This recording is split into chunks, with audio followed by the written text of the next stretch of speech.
Eu iniciei na vida do crime com 12 anos de idade. Comecei com pequenos furtos e depois eu parti também para o assalto à mão armada. Aí eu comecei a me envolver também com o tráfico de drogas.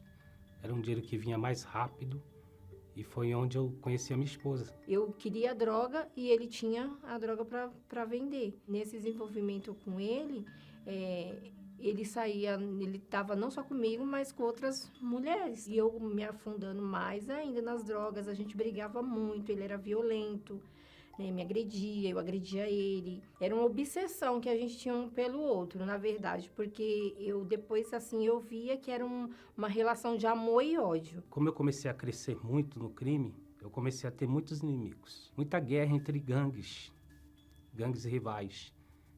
E eu acabei matando uma pessoa e eu fui acusado e fui preso. Todo mundo me conhecia dentro daquele lugar. Eu fui bem recebido dentro do presídio, até separaram uma cama para mim. E eu falei assim, realmente eu estou em casa.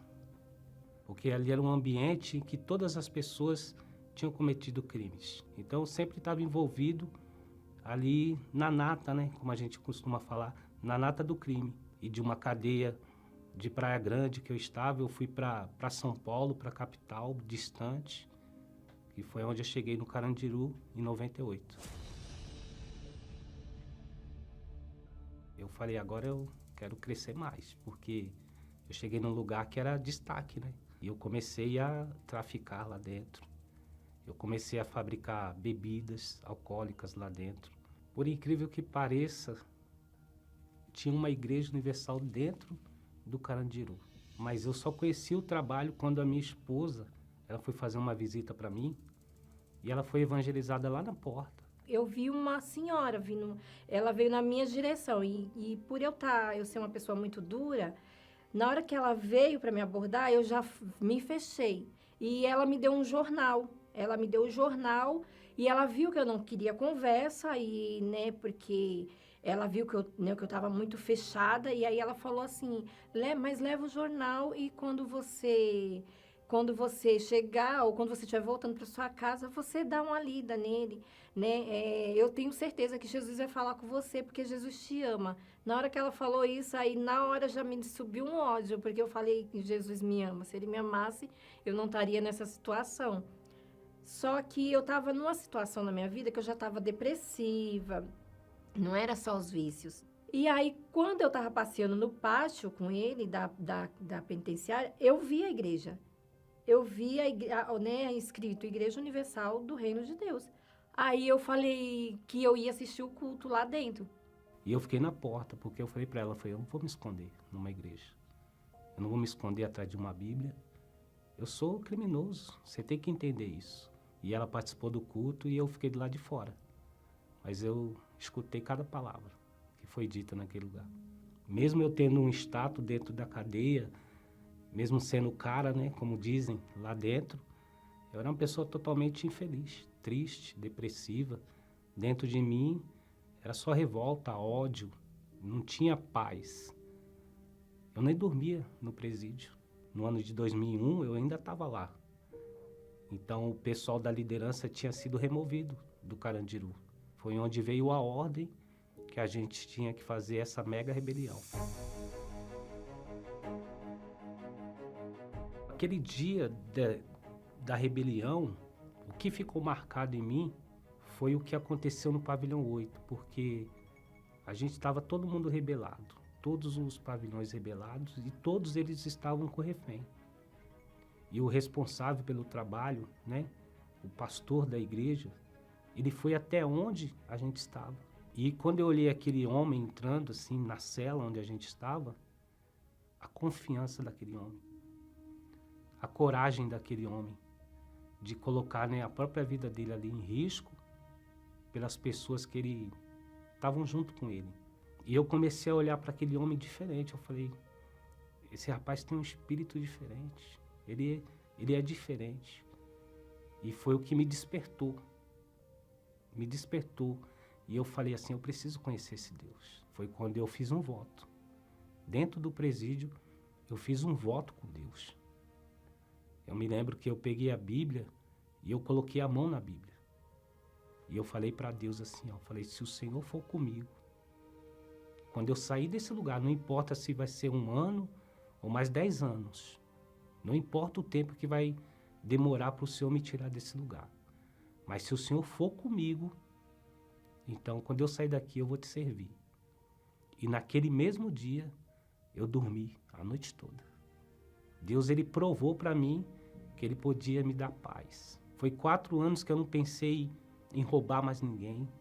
4 anos que eu não pensei em tirar a vida de ninguém.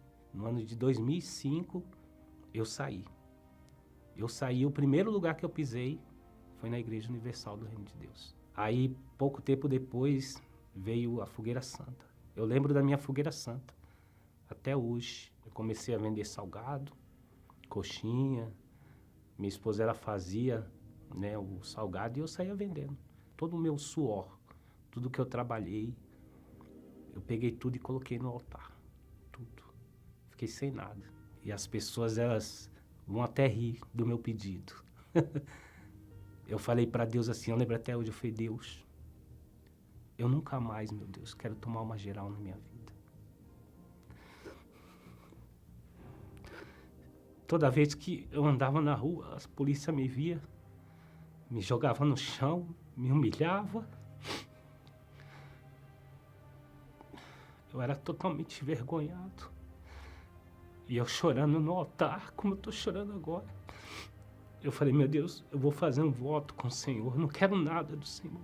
Eu quero mudar, eu entrego a minha vida aqui nesse altar porque eu quero mudar.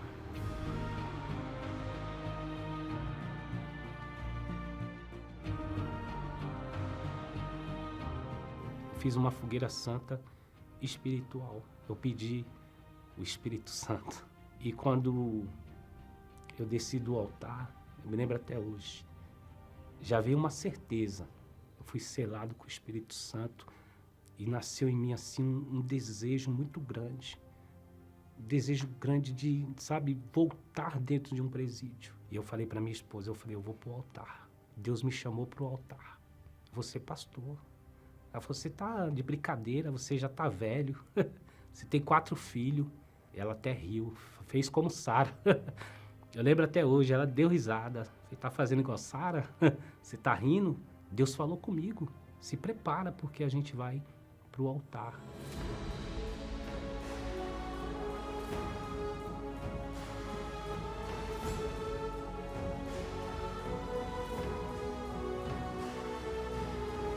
É muito bacana isso. Saber que você é um canal de alegria, de paz, de esperança para as pessoas. Porque é só quem tem um altar dentro dela sabe o que transmite para a pessoa. Eu vejo nele esse homem de Deus, esse homem que tem esse amor pelo que faz. Hoje é um casamento de paz, de alegria, de companheirismo, de confiança. Nós que éramos a família que vivia no crime, hoje todos nós estamos na presença de Deus. Quem eu sou, quem meu esposo é, são pessoas diferentes. É como se nós fossem outras pessoas. Mas hoje eu vejo, a gente nasceu de novo, nasceu de Deus. Só o altar podia fazer isso.